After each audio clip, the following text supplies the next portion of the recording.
L'épanouissement concerne tout le monde. Il y a deux types de personnes qui sont moins touchées par l'épanouissement. C'est ceux qui ont des difficultés, des troubles de la personnalité par exemple, ou qui sont en dépression. On a d'abord besoin de dépasser cet état avec l'aide d'un thérapeute par exemple. Et à l'autre extrême, on a un certain nombre de personnes qui ont besoin de parcourir un chemin spirituel. Et ils peuvent à ce moment-là avoir besoin d'un gourou.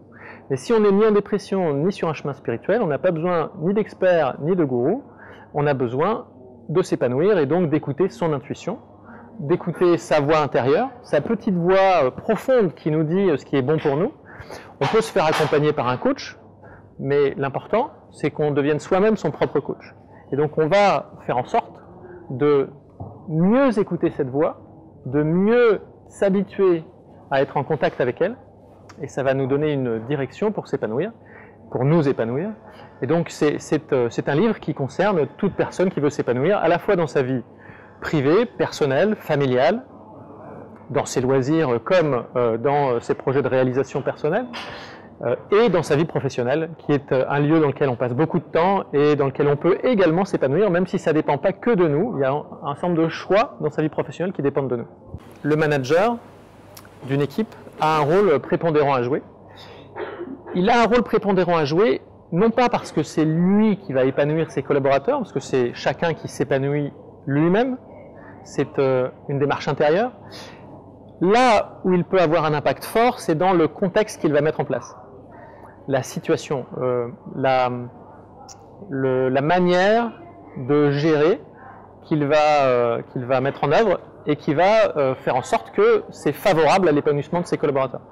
Alors, exemple chez Botanique, qui est une entreprise de distribution qui a des supermarchés dans le domaine des produits de jardin, notamment des produits de jardin bio, des produits de jardin naturel.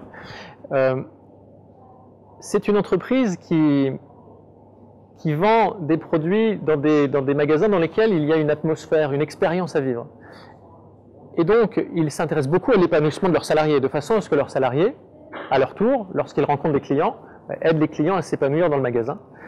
Donc, cet épanouissement qui est important pour eux, ils en ont fait le cœur de leur politique de gestion de ressources humaines.